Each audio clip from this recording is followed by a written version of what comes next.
देखो, यहाँ पे एक वर्ड दिया हुआ है, डिटेन इन प्रिजन्स या कन्फाइंड।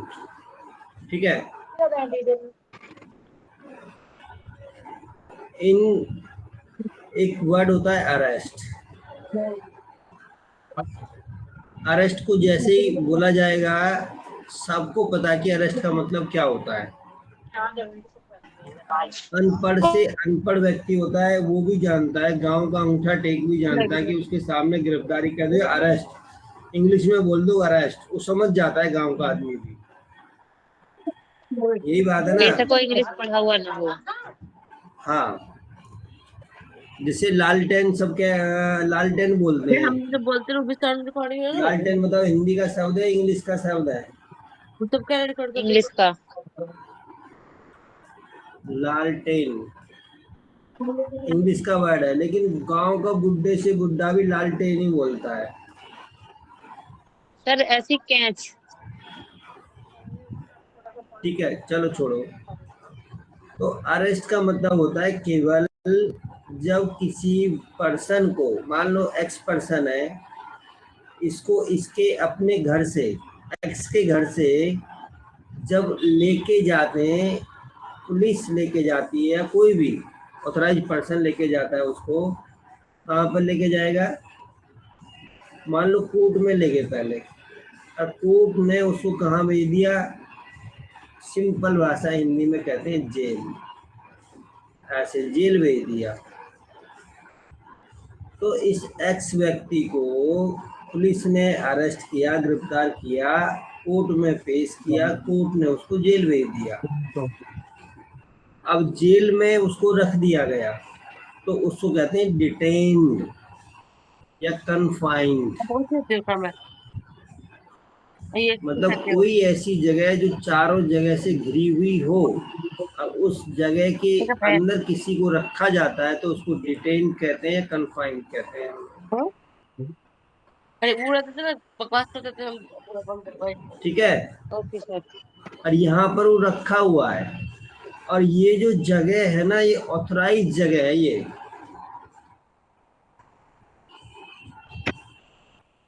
ठीक है,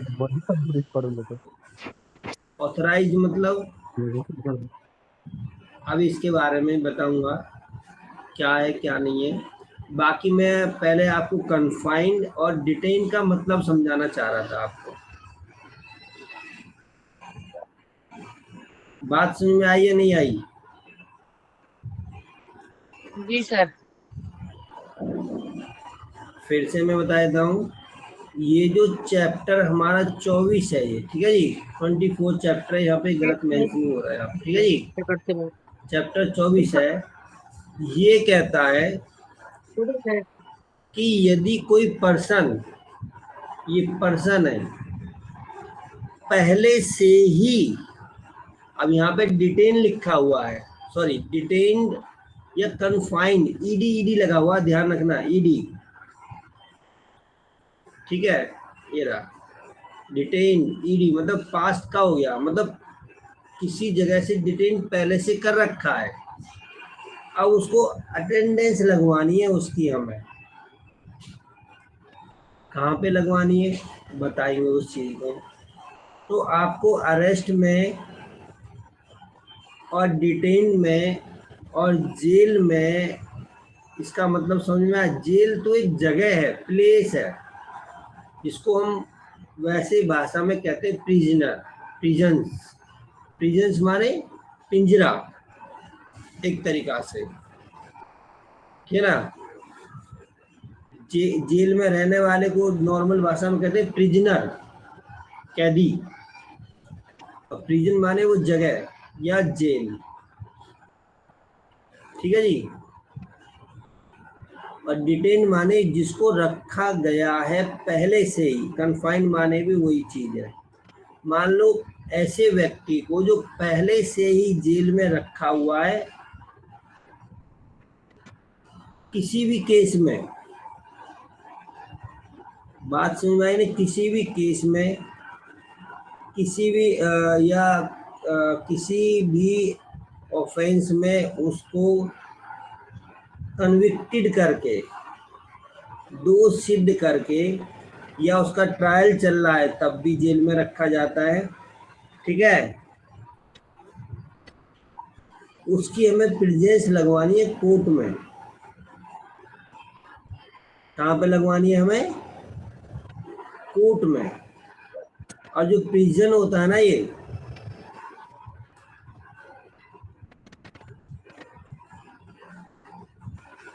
जो प्रिजन होता है, जेल जो होती है, इसको स्टेट गवर्नमेंट डिसाइड करती है। राज्य सरकार डिसाइड करती है कि किस जगह पर हमें जेल बनानी है, किस जगह को जेल कहेंगे, किस जगह को नहीं कहेंगे।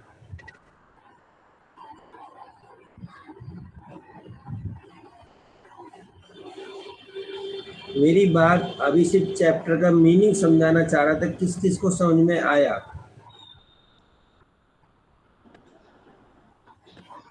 नॉर्मल भाषा में केवल जो हम कहेंगे, यदि कोई पर्सन, कोई व्यक्ति पहले से ही किसी न किसी और केस में, किसी भी केस में जेल में बंद है, उसको हमें कोर्ट में लेके आना है, अटेंडेंस लगवानी है। ठीक है, अटेंडेंस किस रूप में लगवानी है? विटनेस की अटेंडेंस लगवानी है। अब और समझाता हूँ, थोड़ा सा समझ में आ जाएगा आपको। सपोज करो एक्स जो है ऑलरेडी किसी जेल में बंद है। ठीक है भाई, वो क्या है, जेल में बंद है। बड़ी सी बिल्डिंग बना लो, मान लो ये बिल्डिंग सी है, बड़ी सी, ऐसे करके। और इसके जेल में बंद होने से पहले ये जब रोड पे जा रहा था तो ए ने बी को गोली मारी थी। ए ने बी को गोली मारी थी। ये आराम से रोड से जा रहा था। तो स्टेट को, स्टेट मतलब प्रोसिक्यूशन को, जब इसकी ए के अगेंस्ट में चार्जशीट बना रहा था, क्योंकि बी को तो गोली मार दी, मर गया बी। तो जब ए का विटनेस चल रहा था, ए का ट्रायल चल रहा था, ये दूसरे कोर्ट में, दूसरे केस में, तो इसको विटनेस बना दिया था। कुछ दिन बाद एक्स की लड़ाई हो गई वाई से, और एक्स ने वाई को पेल दिया, चाकू घोंप दिया। पुलिस ने इसको अरेस्ट करके इसको भी डिटेन कर दिया जेल में, मजिस्ट्रेट ने जेल भेज दिया। अब इस वाले केस का ट्रायल चलते चलते विटनेस में लगा कि भाई ए ने जो बी को गोली मारी थी, एक्स के सामने मारी थी, एक्स को बुलाओ। बुलाएंगे नहीं बुलाएंगे विटनेस के लिए? अब इस वाले केस में भाई इस केस से तो मतलब नहीं है ना किसी का, ये केस अलग है, इसका केस अलग है, लेकिन ये एक्स भी जेल में है। तो जब ए के केस में, इस वाले केस में ट्रायल चलेगा, तो जो भी मजिस्ट्रेट साहब, जुडिशियल मजिस्ट्रेट साहब इस केस का ट्रायल चला रहे होंगे, तो वो अब समन करेंगे किसको? एक्स को। एक्स को नहीं करेंगे। जेल जेल के उसको करेंगे, जो जेल का जो होता है, सुप्रीमटेंडेंट होता है। सुप्रिंटेंडेंट, सुप्रिंटेंडेंट जो होता है ना जेल का, जो जेल का हेड, जो इसके ऑब्जर्वेशन में रखा जाते हैं सारे के सारे, जी। ये वाले जुडिशियल मजिस्ट्रेट इसको समन करेंगे कि भाई तुम्हारी जेल में सो एंड सो व्यक्ति है, एक्स जो व्यक्ति, इसको एक फिक्स डेट पर मेरे सामने पेश करो, अटेंडेंस लगवाओ इसकी मेरे सामने।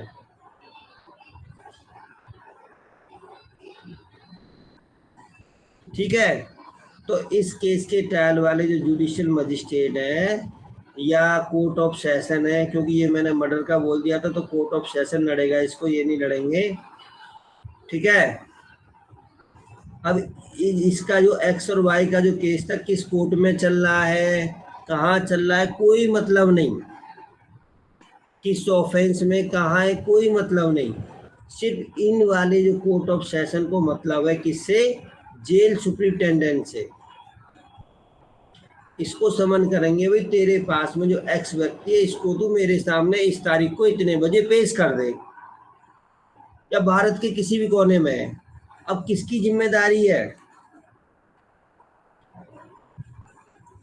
इस जेल सुप्रिंटेंडेंट की जिम्मेदारी है कि अब ये इसको यहाँ से निकाल के ट्रेन से, बस से, गाड़ी से, कार से, किसी भी माध्यम से अब ये जो है मतलब ये व्यक्ति इस सॉरी ये वाला एक्स को यहाँ पेश करना है एज ए विटनेस के रूप में।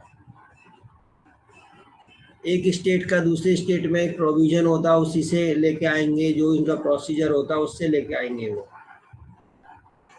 कब कब ये जेल सुप्रिंटेंडेंट मना कर सकता है, कब कब हाँ कर सकता है, कब कब ऑथराइज है कि मजिस्ट्रेट के सामने पेश करेगा, या जब भी ये समझ के तभी पेश करेगा, मना भी कर सकता है। ये इस चैप्टर में पढ़ना है। अभी जो मैंने आपको चैप्टर की थोड़ी सी भूमिका बताई, ये चैप्टर जो किस बारे में है ये अब बता दो किसको समझ में आया, किसको नहीं समझ में आया। विभू मैडम,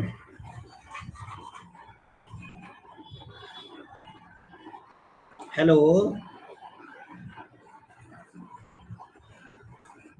अरे मेरी आवाज आ रही है, नहीं आ रही सभी को?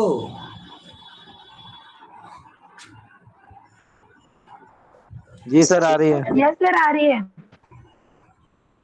तो जो मैं कह रहा हूँ समझ में आया या नहीं आया?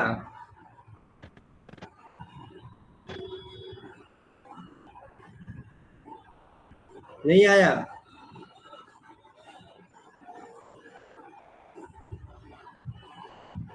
हे देवताओं, कुछ तो बोलो। सर आ गया समझ, थोड़ा थोड़ा तो आ ही गया जैसे आपने समझाया। देखो सिंपल सी बात है, मैंने इसको कॉम्प्लिकेटेड नहीं किया क्योंकि एक नया चैप्टर इसलिए। जी एक ये जेल है, मान लो अब दोबारा एग्जांपल देखो, ये है मान लो केरल, ठीक है, जी ये है दिल्ली, ठीक है। दिल्ली में क्या करा, ए व्यक्ति ने बी को गोली मार दी, इसकी डेथ हो गई, तो ए को उठा के कहाँ पहुंचाएंगे, दिल्ली की जेल में, हाँ या ना?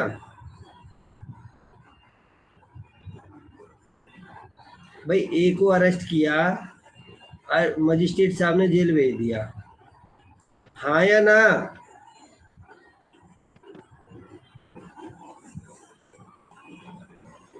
भाई साहब, जी सर आ गया समझ में सर। कोई व्यक्ति है, अगर इसे जेल में भेज दिया जाता है, अगर उसके नाम कोई समन भेजा जाता है कोर्ट से, तो उस जेल के सुप्रीडेंट को जाएगा, वो उसको हाजिर करेगा कोर्ट के अंदर। अब सुनो पहले पूरी बात दोबारा से। ये अभी हमारा दिल्ली में केस चल रहा है, ठीक है। ए ने बी को गोली मारी, पुलिस ने ए को अरेस्ट किया और दिल्ली की किसी जेल में इसको बंद कर दिया, मतलब कन्फाइन कर दिया या डिटेन कर दिया। डिटेन कह दो या कन्फाइन कह दो, जेल में रखने को डिटेन कहते हैं या कहते हैं कन्फाइंड। बात समझ में आई या नहीं आई इतनी बात? जी आ अभी गया। ये हमारा एक केस है, क्या ये फर्स्ट केस है ये हमारा। लेकिन जो ए है जब बी को गोली मार रहा था तो इसके आसपास से एक व्यक्ति, मतलब दिल्ली में ही एक एक्स नाम का व्यक्ति ने इसको ए को देख लिया गोली मारते हुए। तो क्या जो दिल्ली पुलिस है एक्स को विटनेस बनाएगी या नहीं बनाएगी? बिल्कुल बनाएगी। विटनेस बनाएगी। जी और जब ये कोर्ट में ट्रायल चलेगा, क्योंकि मर्डर का तो कोर्ट ऑफ सेशन में चलेगा, तो जब ट्रायल का समय पर एक्स का विटनेस की जरूरत पड़ेगी तो एक्स को कोर्ट में बुलाया जाएगा, नहीं बुलाया जाएगा? बुलाया जाएगा सर। जी सर, बिल्कुल बुलाया जाएगा। बुलाया जाएगा। लेकिन एक्स जो है अपने गांव गया था केरल घूमने के लिए, और यह एक्स ने, इस वाले एक्स ने जब गांव गया, खेती वेती के चक्कर में लड़ाई हो गई, किसी भी चीज में एक्स ने वाई को धो दिया ढंग से, तो केरल की पुलिस ने एक्स को उठाया, अरेस्ट किया और केरल की किसी जेल में भेज दिया। उसको यहाँ पर डिटेन कर दिया केरल में। अब ये दिल्ली है, ये केरल है, ठीक। अब जो ये तो यहाँ की जेल में डिटेन है, ठीक है। अब लेकिन जो दिल्ली की कोर्ट है, कोर्ट ऑफ सेशन जो है, इसको तो एक्स का विटनेस कराना, नहीं कराना, गवाही करानी है, आया ना? जी सर। तो ये कोर्ट ऑफ सेशन किसको समन करेगा?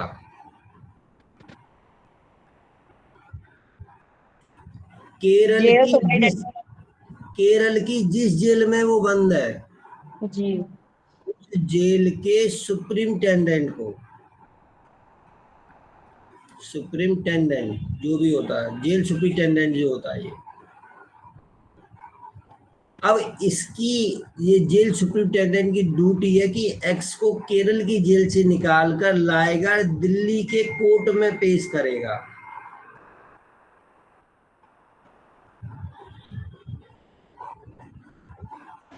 जी सर। अब क्लियर हो गया, नहीं हुआ? हो गया सर, हो गया। हो गया। मतलब कोई व्यक्ति पहले से किसी जेल में बंद है, उसको विटनेस के तौर पर किसी दूसरे कोर्ट में उसको पेश करना, या उसी कोर्ट में पेश करना, किसी दूसरे केस में पेश करने के लिए हम क्या कहते हैं, सॉरी, के बारे में इस चैप्टर में पढ़ेंगे। इस चैप्टर में केवल यही बताया गया है जो मैंने आपको बताया है। तो कब कब उस जेल का सुप्रिंटेंडेंट उसको पेश कर सकता है, किसके बुलाने पे वो आएगा, किसके बुलाने पे वो नहीं आएगा,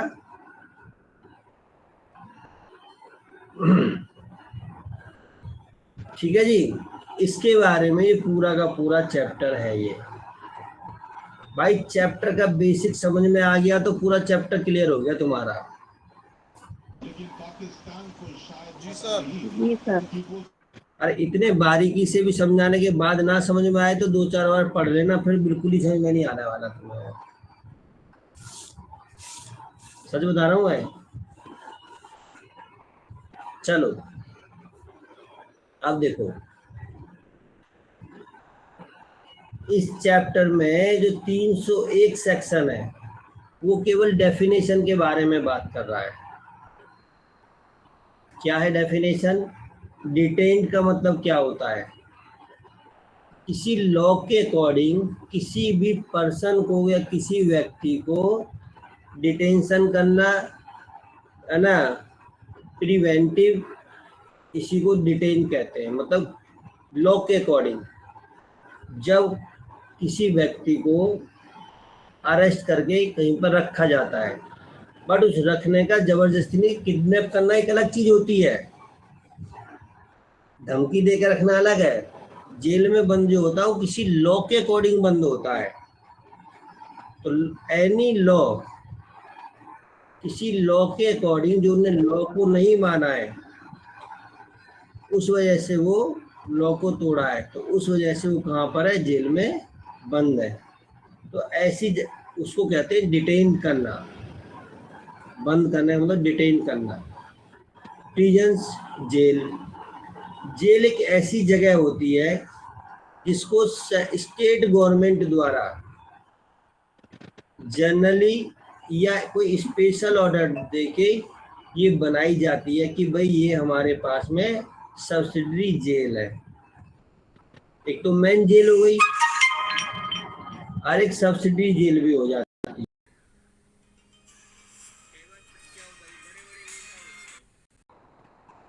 ठीक है, उनको 1 महीने के लिए सरकार ने डिटेन कर लिया, मतलब जेल में तो नहीं डाल सकते उनको, पर 1 महीने के लिए उनको वो करना है, अरेस्ट करना है। तो क्या करती है वो वहाँ की सरकार, क्या करती है,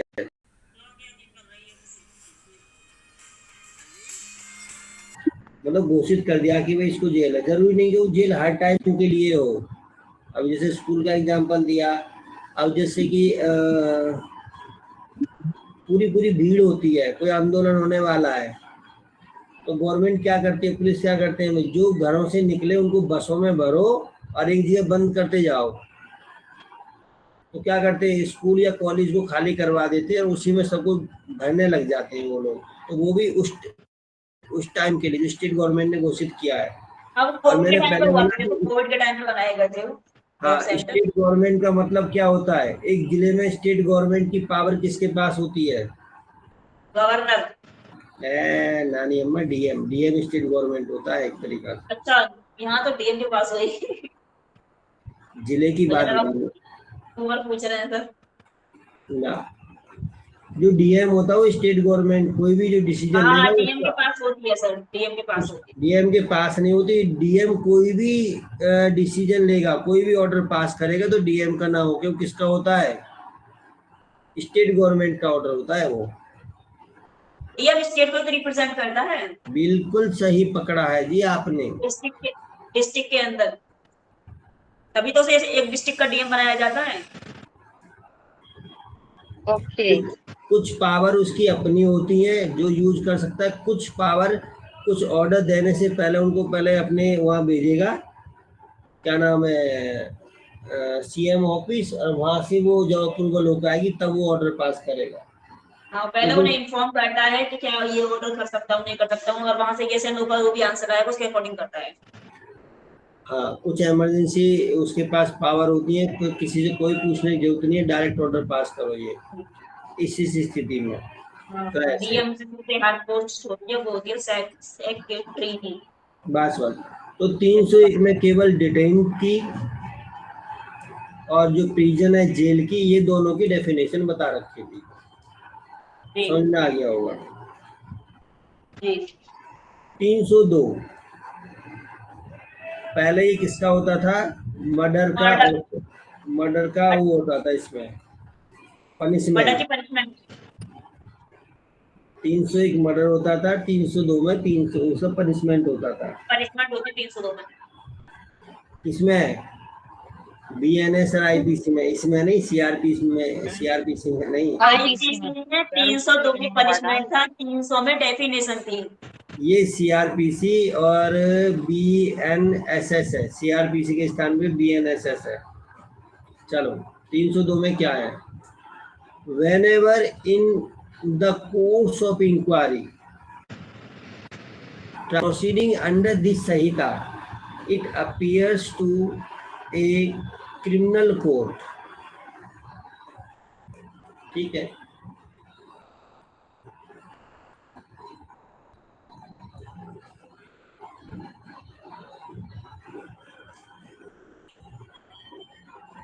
क्या हो गया,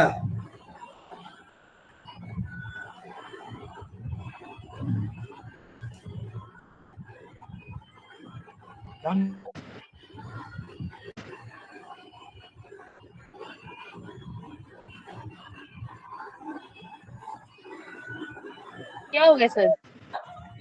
दिख रहा है, दिख रहा है ऐसे, जी सर। थोड़ा और बड़ा बड़ा दिख रहा है। देखो। सर इतना जूम मत कीजिए, अरे अब कुछ पूरा प्रॉपर्ली समझाना, दिख रहा है। चैप्टर ये पता है 5 मिनट का बचा ये चैप्टर। सच में? हाँ, बाकी मैं जो चीज समझा रहा हूँ ना बेसिक इस चैप्टर का, वो समझ लो। ये टेक्निकल चैप्टर है ये। देखो, ये कोई ऑफेंस हुआ, ठीक है जी, और वो जो कोई भी ऑफेंस होगा, जब होगा या सिंपल है, जिसके अगेंस्ट कोई ऑफेंस हुआ वो कौन होता है? कंप्लेनेंट होता है। वो कंप्लेनेंट कहाँ जाएगा? पीओ साहब के पास। पीओ कौन है? Police officer.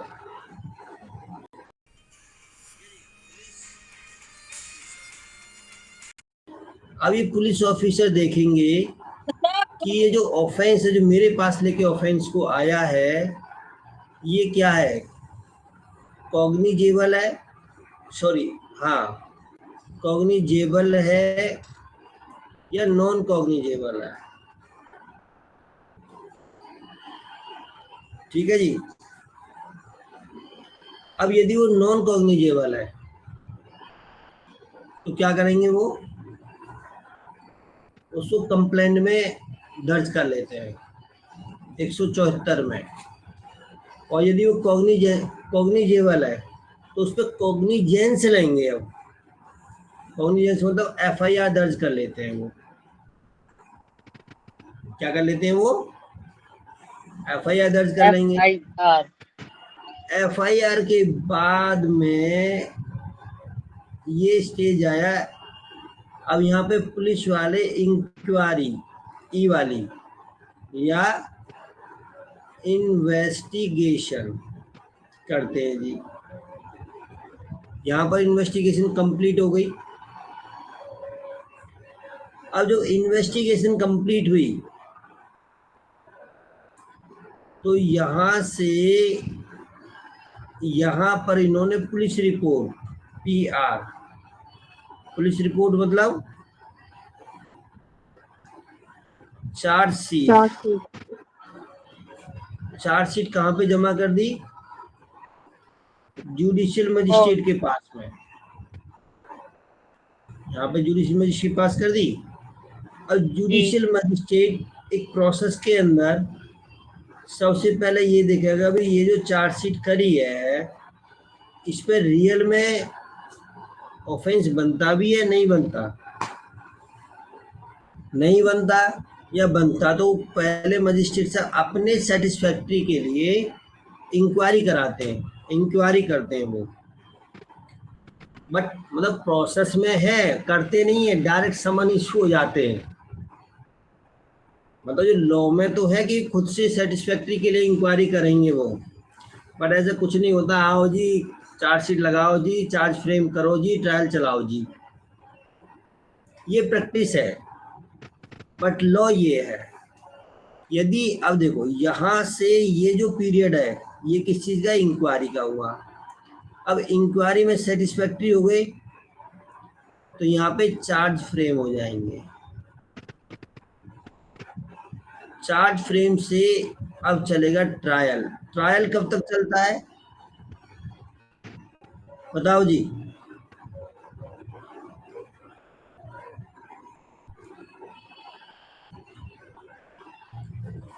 ट्रायल कब तक चलेगा? जब तक उसका फाइनल जजमेंट नहीं आ जाता है। जब तक फाइनल जजमेंट नहीं आएगा तब तक क्या चलेगा? ट्रायल चलता है। तो अब इंक्वायरी से लेकर फाइनल जजमेंट तक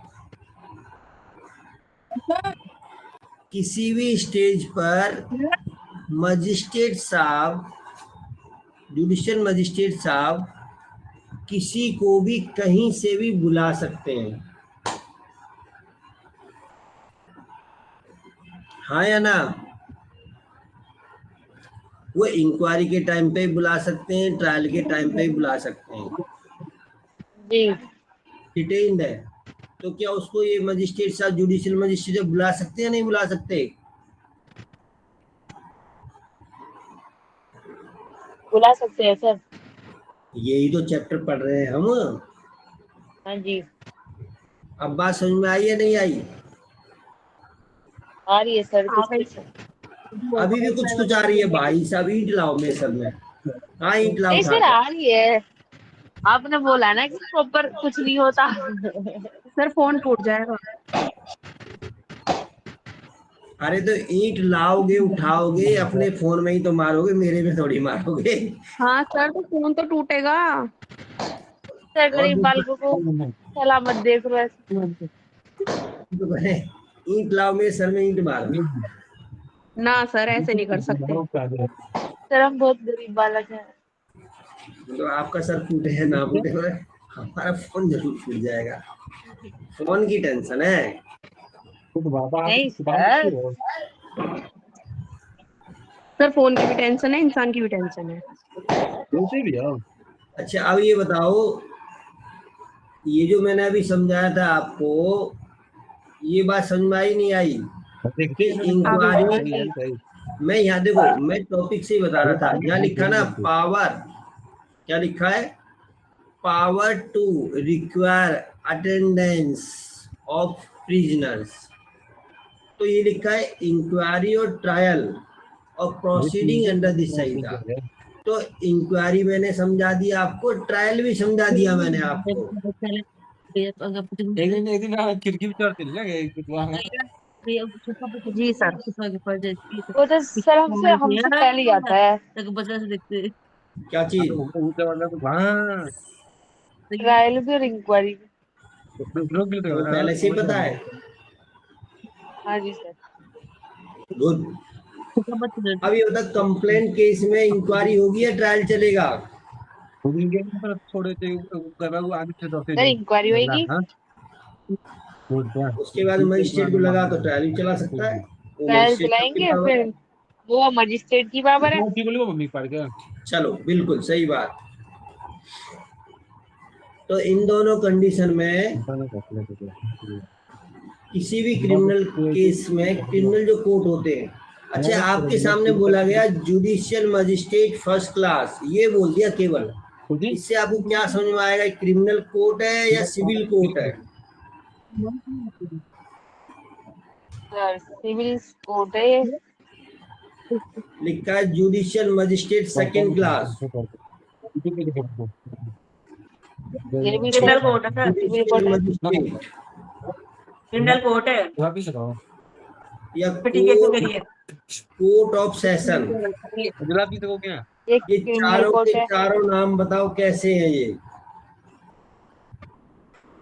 सिविल कोर्ट कौन सा इनमें, क्रिमिनल कोर्ट कौन सा इनके अंदर?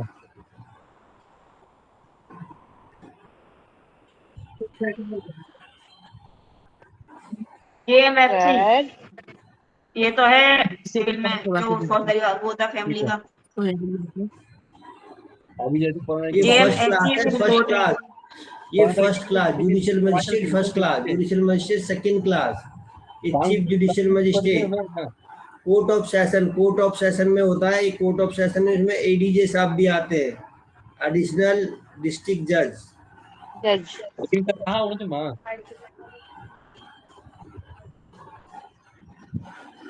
भाई ये चारों को चारों क्रिमिनल कोर्ट है ये।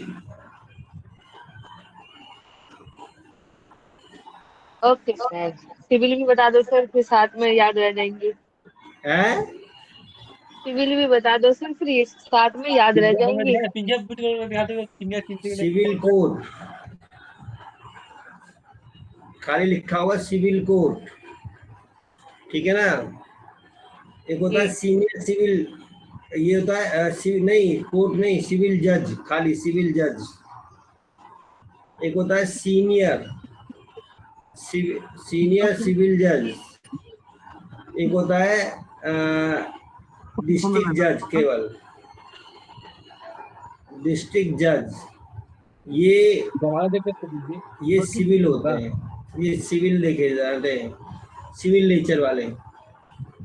और मैंने एक दिन आपको बताया था फैमिली कोर्ट जो चिल्लाते हैं ना, इनको इन कोर्टों से कोई मतलब नहीं है भाई। उसकी वो अलग कोर्ट होते एस्टेब्लिशमेंट, हैं। स्थापना ही अलग की गई है। बस वो बिल्डिंग में फैमिली कोर्ट दे देते एक अलग बात है, सेम बिल्डिंग में दे देते कि ये वाला फैमिली कोर्ट है, लेकिन सर फैमिली उनके जजेस भी अलग होते हैं। उन कोटों में जजेस भी अलग होते हैं। हाँ, मतलब ट्रांसफर होकर तो इन्हीं कोर्टों से आता है इनका भी, लेकिन जी फैमिली कोर्ट का जो स्टेब्लिश्ड है वो अलग ही एक्ट है, अलग ही संस्था है, एक तरीका से पूरी की पूरी।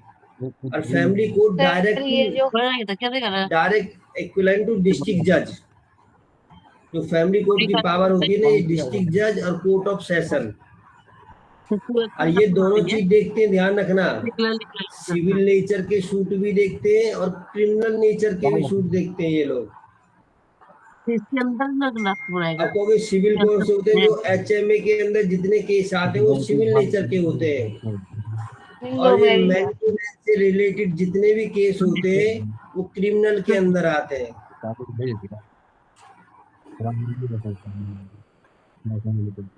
सर HMA क्या है ये?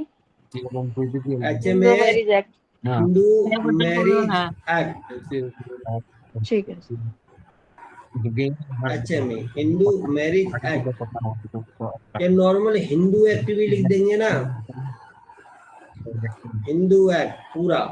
इसमें अडॉप्शन है ना, और क्या नाम है, चाइल्ड कस्टडी, बहुत सारे जो हिंदू एक्ट में जितने आते हैं वो सारे के सारे सिविल नेचर के। उधर फैमिली कोर्ट ही देखता है इनको।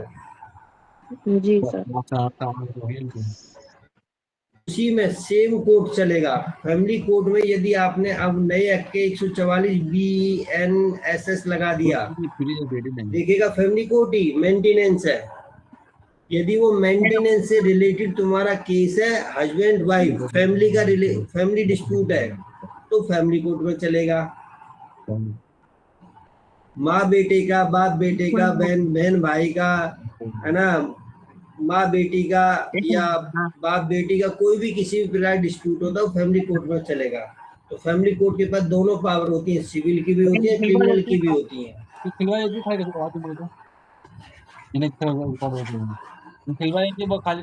जो हम कहते हैं ना मेंटेनेंस से केस डाल दिया, धारा 144 जो आजकल बहुत ज्यादा चल रही है, तो फैमिली कोर्ट में पड़ता है।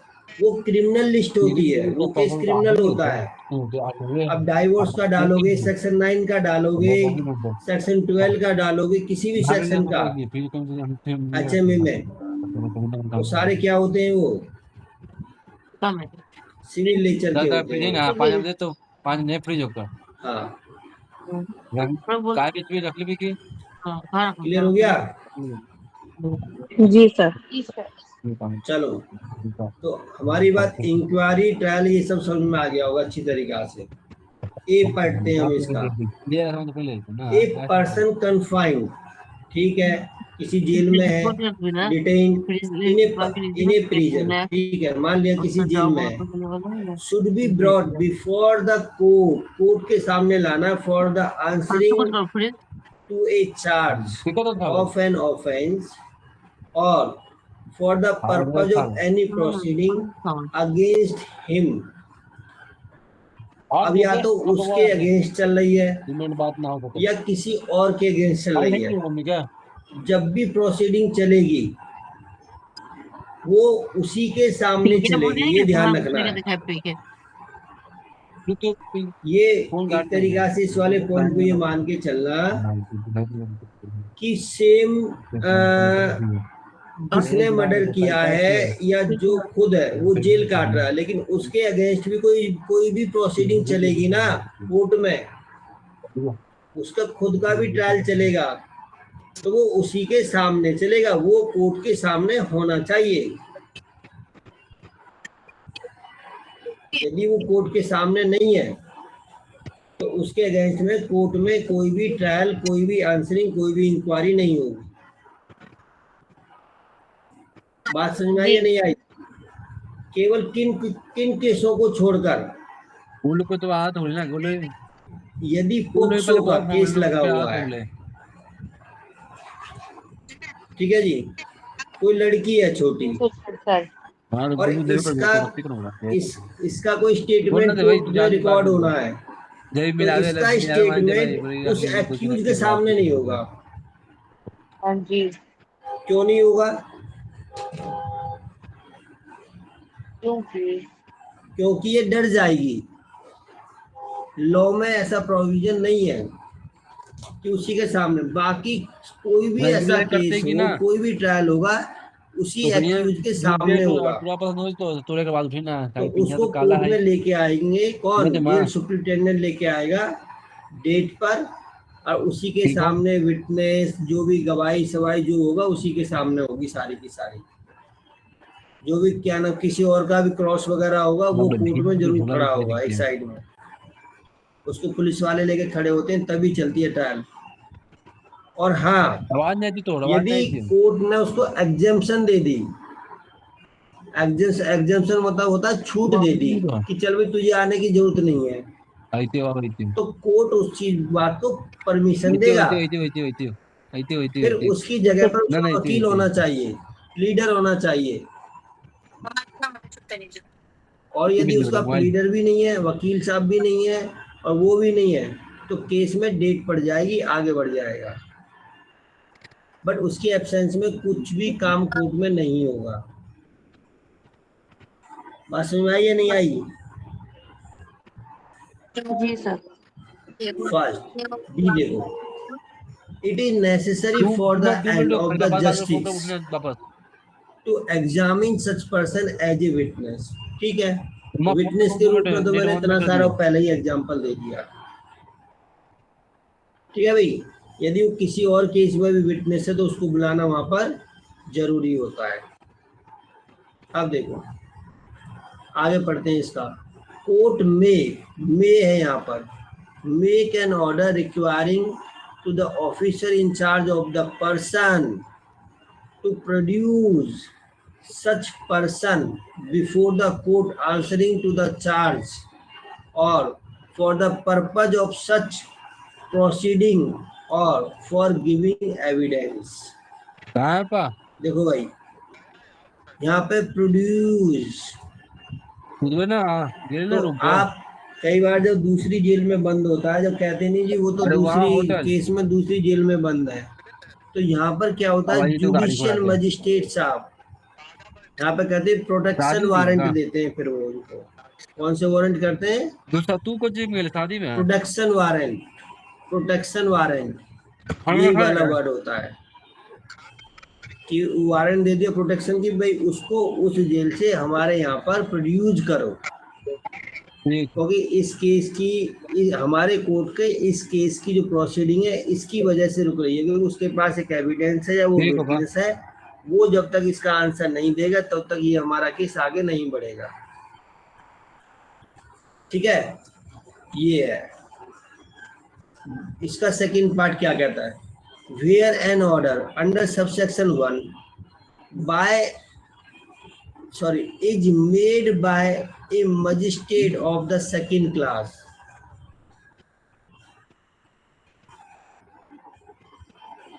ठीक है, देखो फर्स्ट क्लास मजिस्ट्रेट तो दे सकता है, judicial magistrate first class, FC का मतलब है फर्स्ट क्लास, लेकिन यहाँ पे क्या बोला इन्होंने, judicial magistrate second class, judicial magistrate second class.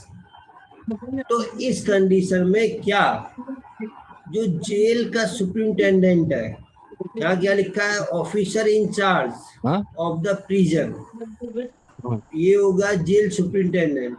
क्या अब ये बाउंड है, यदि जुडिशियल मजिस्ट्रेट सेकंड क्लास इनको प्रोटेक्शन वारंट देता है कि भाई तुम इसे मेरी कोर्ट में पेश करो, तो क्या ये बाउंड है ना मतलब हो तो जेल ना मतलब हो सुप्रिंटेंडेंट? नहीं, अब नहीं ना है, मतलब हो क्योंकि वो केवल जुडिशियल हाँ मजिस्ट्रेट फर्स्ट क्लास तो ऑर्डर बिकी देगा रहती माँ या चीफ जुडिशियल मजिस्ट्रेट देगा या कोर्ट ऑफ सेशन देगा, तो वो बाउंड है, लेकिन इस केस में बाउंड नहीं है, बट कोर्ट में तो अच्छा पेश करना पड़ेगा। बाउंड नहीं भी है तो तो कोर्ट बात में तो तो सही बोलो पेश तो करना तू पड़ेगा ना। छोटी नहीं बाउंड नहीं तो या मैं सेकंड नहीं क्लास बोलो में तो देखो, यदि कहीं फर्स्ट क्लास ने, जुडिशियल मजिस्ट्रेट फर्स्ट क्लास ने या चीफ जुडिशियल मजिस्ट्रेट ने या कोर्ट ऑफ सेशन ने, इन तीनों में से किसी ने भी प्रोटेक्शन वारंट कर कहाँ है दिए, तो ये जो the officer in charge of the कहाँ है प्रिजन, जुम्मा कहाँ है अब इसको कोई पूछताछ करने की इफ और बट नहीं कर सकता, उसको पड़ेगा। लेकिन यदि जुडिशियल मजिस्ट्रेट सेकंड क्लास ने प्रोटेक्शन वारंट दिया है, चला ठीक से, तो इसको यहाँ पर प्रोड्यूस करो, तो अब इसके पास में थोड़ी सी पावर है कि इसके सेकंड क्लास जो है जुडिशियल मजिस्ट्रेट सेकंड क्लास के जो ऑर्डर है, जो वो है क्या नाम है, जो ऑर्डर दिया है जेल सुपरिटेंडेंट को इसको कि भाई इसको पेश करो, तो अब इस ऑर्डर को, इस वारंट को वेरीफाई करवाएगा चीफ जुडिशियल मजिस्ट्रेट से। तो ऐसे ना होगा। अब ये कौन सा चीफ जुडिशियल मजिस्ट्रेट होगा? मान लो जैसे केरल का है, दिल्ली में पेश करवाना था, आज दिल्ली के जुडिशियल मजिस्ट्रेट सेकंड क्लास ने दिया था ये, तो भाई जिस दिल्ली के ने दिया था, दिल्ली के ही चीफ जुडिशियल मजिस्ट्रेट से वो करवाएगा, उसी कोर्ट के। हायरार्की होती है ना, सबसे ऊपर कौन बैठा है? चीफ जुडिशियल, उसके नीचे कौन बैठा है? जुडिशियल मजिस्ट्रेट फर्स्ट क्लास बैठा है, इसके नीचे कौन बैठा है? Judicial magistrate second class. इसने ऑर्डर कर दिया तो सेम कोर्ट का, सेम डिस्ट्रिक्ट का, सेम उसका एरिया का जो चीफ जुडिशियल मजिस्ट्रेट होगा, इससे वेरीफाई करवाया जाएगा, तब उसको वो करेगा,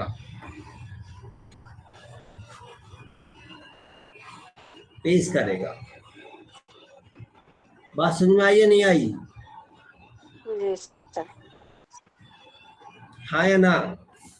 हाँ जी सर। Yes sir. ठीक। थर्ड देखो, थर्ड पॉइंट। अब यदि सेकंड वाला जो पॉइंट ये पढ़ा था, every order submitted for the counter signing, मतलब उसमें चीफ जुडिशियल मजिस्ट्रेट की भी वो होते साइन, तब उसको पेश किया जाता है। अपने फोन काटे अपने इसी करा है। सबसेक्शन सेल लिखा है यहाँ पे, सेल, सेल का मतलब 100% है। Be accompanied by the statement of the fact which in the opinion of the magistrate अपने फोन काट दे, render the order necessary, the chief judicial magistrate to whom it submitted may, after the considering such statement, decline to countersign or order. यदि judicial magistrate second class ने order किया कि उसको भी पेश करो, वो ऑर्डर शीट किसके पास जाएगी? चीफ जुडिशियल मजिस्ट्रेट साहब के पास जाएगी।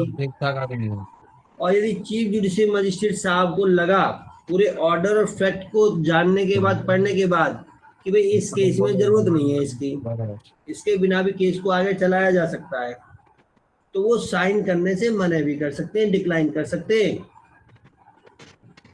इसको यहाँ पेश करने की जरूरत नहीं है। और फैक्ट देखा जाए कि भाई जो जिस पर्सन को बुलाया जा रहा है,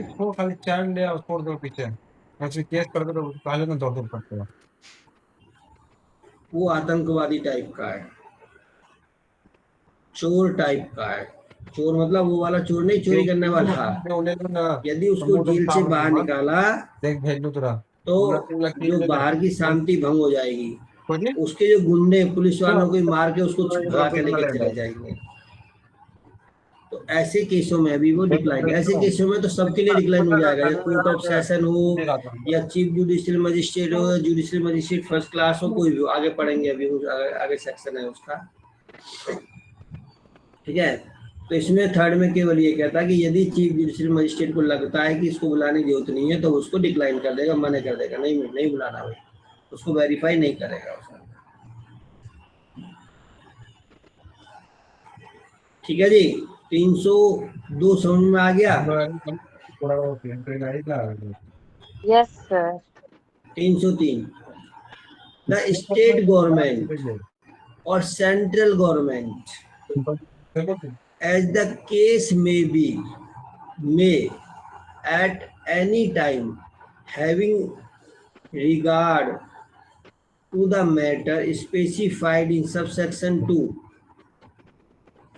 of the general or special order direct any person or class of the person shall not be removed from the prison in which they may be confined or detained, and thereupon so long or order remains in the force, no order made under section 302 जो ऊपर पढ़ा था हमने, whether before and after the order the state government shall have effect the respect of such person or class of the persons। क्या कह रहा है भाई ये? नहीं समझ में आया? हम समझाता हूं। मान लो कोर्ट ने 1 तारीख को 1 अप्रैल को ऑर्डर किया कि भाई एक्स व्यक्ति को हमारे यहाँ पर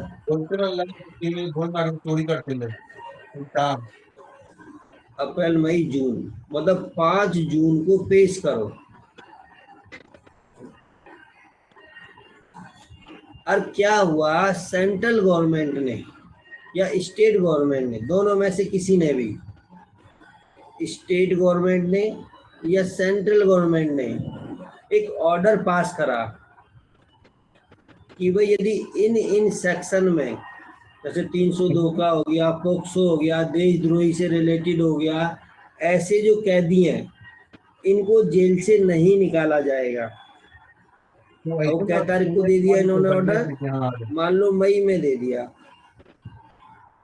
तो क्या अब जो 1 अप्रैल को कोर्ट ने ऑर्डर दिया था और मई में सरकार ने ऑर्डर किया कि भाई इन सेक्शनों में यदि कोई कैदी बंद है उनको जेल से बाहर नहीं निकाला जाएगा, तो क्या उनको 5 जून को उस व्यक्ति को कोर्ट में पेश किया जाएगा या नहीं किया जाएगा?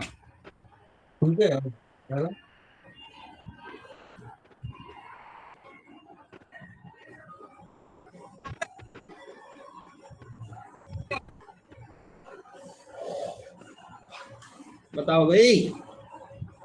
पहले ये बताओ, मेरी आवाज आ रही है नहीं आ रही है? हाँ जी सर, आ रही है आवाज। मैंने बोला 1 अप्रैल को कोर्ट ने ऑर्डर किया, कोर्ट ऑफ सेशन ने किया कि भाई इसको 5 जून को पेश करना नेक्स्ट डेट पर। जेल सुप्रिंटेंडेंट के पास ऑर्डर चला गया। उस स्टेट की गवर्नमेंट ने या सेंट्रल गवर्नमेंट ने एक नोटिफिकेशन निकाला कि भाई इन सेक्शनों में जो कैदी जेल में डिटेन है या कन्फाइन है, बंद है, उनको जेल से बाहर नहीं निकाला जाएगा। ऑर्डर किया 1 अप्रैल को, अप्रैल के बाद आता है मई में सरकार ने एक नोटिफिकेशन निकाल दिया और जून में पेश करना था। तो क्या अब जून में उसको कोर्ट में पेश किया जाएगा या नहीं किया जाएगा?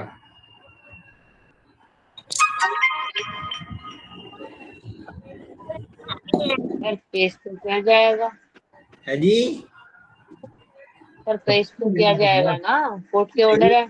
नहीं किया जाएगा। क्यों सर? क्योंकि भाई स्टेट गवर्नमेंट ने मना कर दिया कि भाई इस पर्टिकुलर जो सेक्शन में बंदे हैं जेल में, वो जेल में रहेंगे, निकाले नहीं जाएंगे जेल से किसी भी कीमत पर। ठीक है, यही तो कह रहा है। जी सर।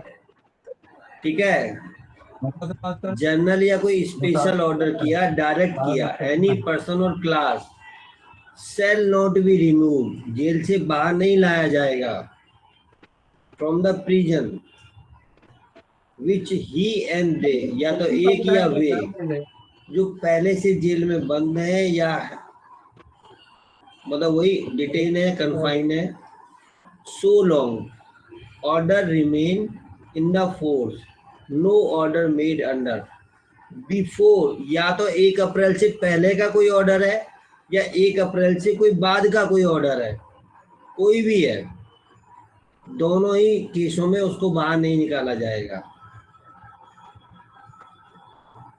ये कह रहा है ये वाला। बात समझ में आई या नहीं आई? जी सर। 303 का सेक्शन सबसेक्शन 1। अब 303 का सबसेक्शन 2 क्या कहता है? बिफोर मेकिंग एन ऑर्डर, और सबसेक्शन 1 ये वाला, ठीक है जी। स्टेट गवर्नमेंट और central government in cases institute by the central agency as the case may be shall have regard the following matters, namely, तो किन किन केसों में उनको डिटेन किया जाएगा, किन किन में नहीं किया जाएगा, उसको उन्होंने क्या कर दिया है, यहाँ पर क्लेरिफाई कर दिया है, उनके नाम बता दिए। कैसे? The nature of offence for which the ground on which the person और class of person has been ordered be confined और डिफाइंड इन द प्रिजन, ठीक है। या तो उसी नेचर का जो ग्राउंड दिया है ना उस ऑर्डर में, स्टेट गवर्नमेंट ने या सेंट्रल गवर्नमेंट ने, या उस नेचर का कोई ऑफेंस है, पर्टिकुलर कोई ऐसा दे दिया कि भाई इस ऑफेंस जो किए हुए लोग हैं इनको जेल से बाहर नहीं लेके जाएगा कोई भी, तो नहीं जाएगा वो। या कोई पर्टिकुलर एक्ट के अंदर, जैसे पोक्सो हो गया, या रेप के केस हो गए, वुमेन से रिलेटेड हो गए, या ब्रूटली किसी ने हत्या, मतलब किसी व्यक्ति के हाथ पैर काट के मारा है किसी को ब्रूटली तरीका से, ऐसे हो गए। या किसी पब्लिक को डिस्टरबेंस, है ना, कि likelihood the disturbance of the public order if the person or class of the person allowed to remove from the jail। मान लो इलेक्शन होने वाले हैं 2 महीने 3 महीने के अंदर, अब कोई नेता है जेल में बंद है, उसको जेल किसी विटनेस के लिए, किसी चीज के लिए जेल से बाहर लेके कोर्ट लेके जा रहे हैं उसको, तो उसके समर्थक है उसकी गाड़ी को रोकेंगे नहीं रोकेंगे, वहाँ हंगामा हो सकता नहीं हो सकता, ऐसे केस में भी उसको नहीं लेके आया जाएगा। पब्लिक इंटरेस्ट जनरली, जहाँ पब्लिक का क्या हो, भला हो, पब्लिक इंटरेस्ट मतलब पब्लिक का भला हो, ऐसे केसों में उसको नहीं लेके जाएंगे। बस 304 क्या कहता है? Officer in charge of the prison, jail superintendent हो गया ये वाला, abstain from the carrying out order in the certain contingencies। इसके 4 मेन पॉइंट है। इन केसों में कॉन्टीजेंसी मतलब एक मना कर सकता है कि ठीक है भाई कोर्ट ने ऑर्डर दिया, मैं नहीं लेके आ रहा इसको। अच्छा हाँ, ये ध्यान रखना 303 में भी यदि नहीं लेके जा रहा ना, तो जेल सुपरिटेंडेंट उसको कोर्ट में ना पहुंचाने का रीजन लिख के देगा, और डेट से पहले उसको वो रीजन और जो सेंट्रल या स्टेट गवर्नमेंट के ऑर्डर की कॉपी के साथ में जज साहब को पहुंचा देगा कि भाई ये स्टेट गवर्नमेंट का ऑर्डर है, हम इसको इस वजह से जेल में प्रोड्यूस नहीं कर सकते। ये नहीं है कि जज साहब का वो आया है ना, प्रोटेक्शन वारंट आया और उन्होंने रखा, चल सरकार ने तो मना कर दिया, हम भी दे रहे कोर्ट में, या कुछ भी नहीं। कोर्ट को इन्फॉर्म करना पड़ेगा, ड्यूटी है जेल सुपरिटेंडेंट की, वो भी डेट से पहले। सेम चीज यहाँ भी है, 304 में भी है। जेल सुपरिटेंडेंट जो है ये officer in charge of the prison, इसकी ड्यूटी है, इसमें भी किन किन केसों में उसको पेश नहीं करेगा, सॉरी किन किन कंडीशन में। देखो, where the person in respect of whom an order is made under section 302। 302 में क्या है कि भाई उसको कोर्ट में प्रोड्यूस करो, ठीक है। अब सुपरिटेंडेंट के पास में अब क्या क्या है, is by the reason of sickness or infirmity unfit to the remove from the prisons। उसको लगा कि जो प्रिजन है, सॉरी जो प्रिजनर है, कैदी है जिसको डिटेन कर रखा है, वो बहुत ज्यादा बीमार है, बीमारी से ग्रस्त है, अनफिट है वो, और यदि हम वहाँ को उसे उसके बेड से उठा के लेके गए तो मर आ जाएगा।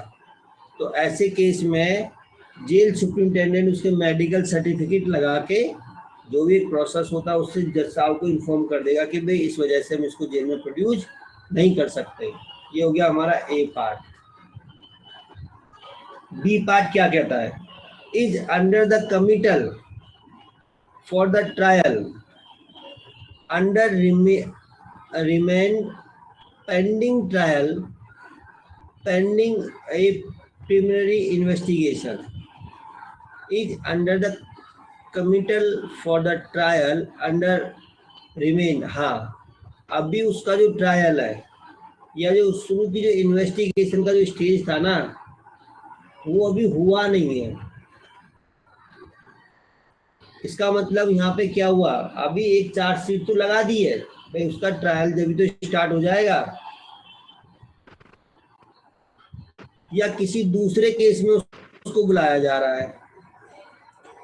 मान लो यहाँ पे क्या था उसका, वही दिल्ली वाला और केरल वाला सिस्टम समझ लो। दिल्ली में किसी कोर्ट में बुलाया जा रहा है और केरल में उसको अभी 1-2 दिन पहले ही जेल में बंद किया है, और जो केरल में इन्होंने ऑफेंस किया था अभी उसका इन्वेस्टिगेशन पेंडिंग है। अब इस केस में यदि इन्वेस्टिगेशन पेंडिंग है और दिल्ली की कोर्ट इसको बुला रही है केरल के जेल से, तो क्या केरल का जेल वाला इसको भेजेगा?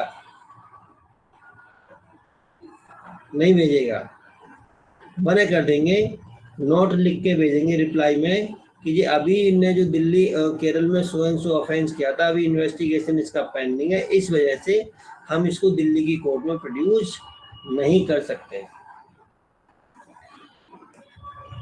इसका मतलब ये लॉ है, लॉ के अकॉर्डिंग पेश नहीं करता, कुछ जबरदस्ती नहीं है जी। हमारी मर्जी हम नहीं पेश कर रहे ना, लॉ के अकॉर्डिंग मर्जी नहीं चलती है, लॉ चलता है। C point, is in the custody for a period which would expire for the expiration of the time required to complying with the order for taking him back to the prisoner in which he confined or detained। बहुत बढ़िया है, यदि आप याद कर ध्यान करो तो देखो कैसे। वही वाला एग्जाम्पल, मान लो 4 अप्रैल को कोर्ट ने एक ऑर्डर किया, अभी वो क्या था, जो एक्स व्यक्ति है जेल में है। कहाँ पर है वो? जेल में है वो। अब 5 अप्रैल को जेल में था, जज साहब ने ऑर्डर कर दिए कि भाई इसको 2 जून को पेश करो, लेकिन भाई वो तो 28 मई को ही कोर्ट के ऑर्डर से रिहा हो गया।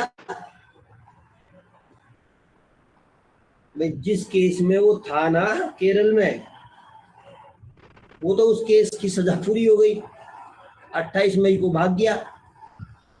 तो क्या अब जेल सुपरिटेंडेंट उस व्यक्ति को जो जेल में बंद था दिल्ली की कोर्ट में पेश कर सकता, नहीं कर सकता?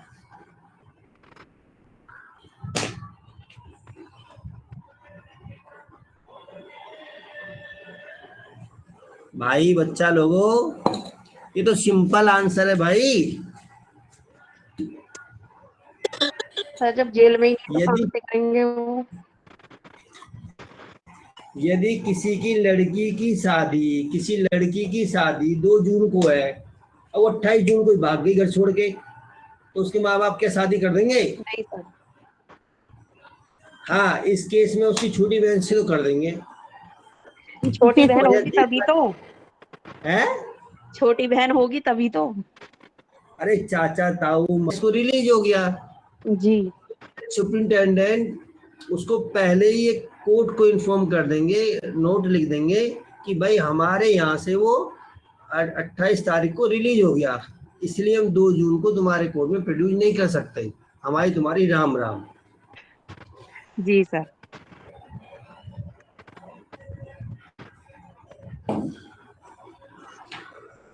बात समझ में आई या नहीं आई? हाँ जी सर, आ गई। हाँ जी सर। सर हम 2 ही जाग रहे हैं, सब सो गए। देखो हमारी इस क्लास मौन का व्रत है। शुरू से नियम रहा है कि यहाँ सारे के सारे मौन व्रत में रहते हैं, सुनने के वाले।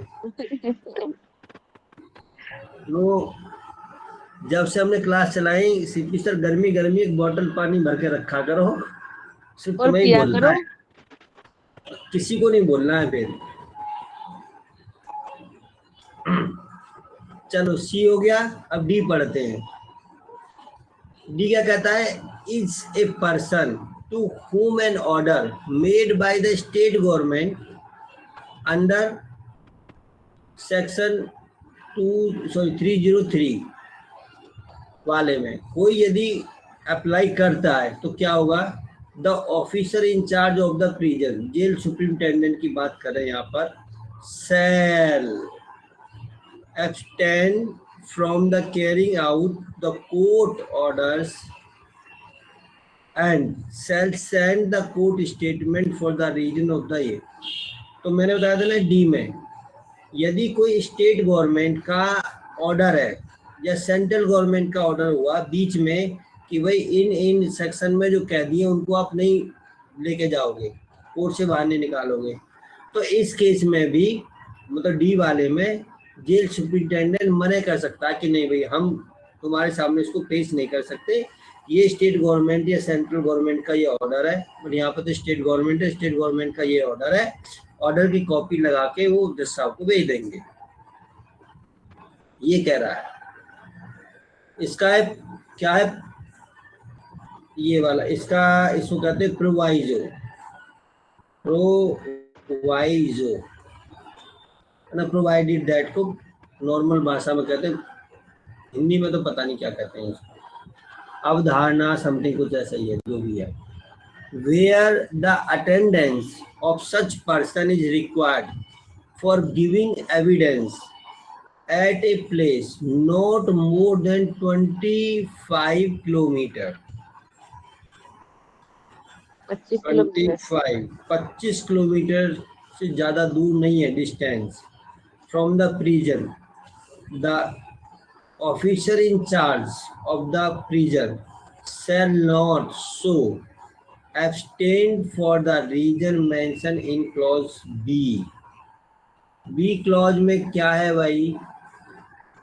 is an committal for trial or under remains the pending trial pending primary investigation। ये B वाला ऑप्शन है कि किसी दूसरे केस में इसका इन्वेस्टिगेशन अभी पेंडिंग है, इसलिए हम तुम्हें कोर्ट में नहीं भेज सकते। यदि वो 25 किलोमीटर की रेंज में है तो पेश करना ही करना पड़ेगा, और यदि 25 किलोमीटर से दूर की डिस्टेंस है, जैसे मैंने बोला दिल्ली और केरल 2-2,500 किलोमीटर की डिस्टेंस हो गई, 3,000 किलोमीटर की डिस्टेंस है, तो ऐसे केस में वो मना कर देंगे। बट 25 किलोमीटर की डिस्टेंस से तो मना नहीं करेंगे।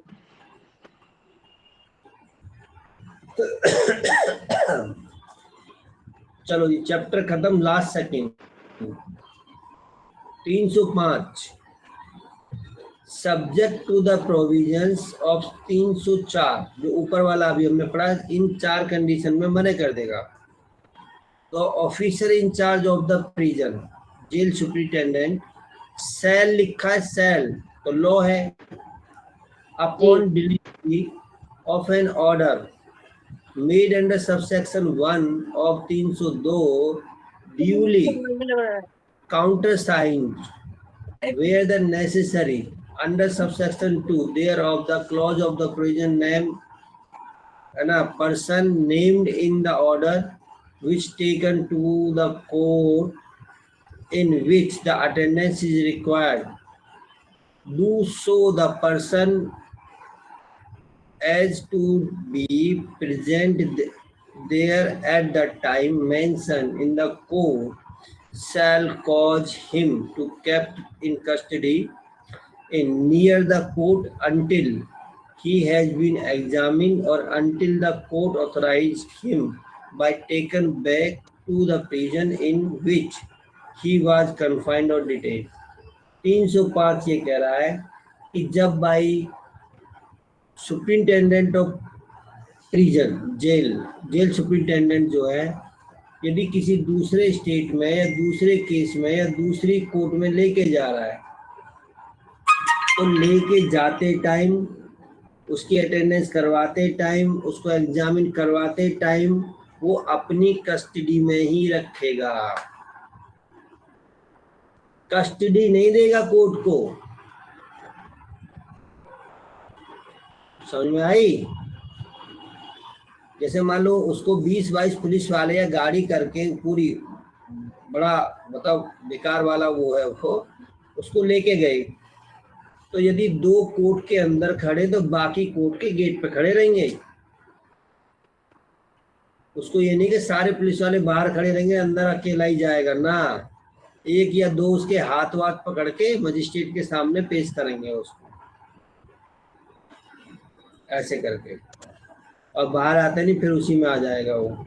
आजकल तो उन पुलिस वालों को ना वो हैंडीकैम दे रखे, फिर वो ऑथराइज है कि वो उसको अपनी कस्टडी में रखेंगे, कोर्ट में प्रेजेंट करने, एविडेंस होने के बाद में, सारा अटेंडेंस होने के बाद में तुरंत अपनी कस्टडी में ले ही रखते हैं उसको।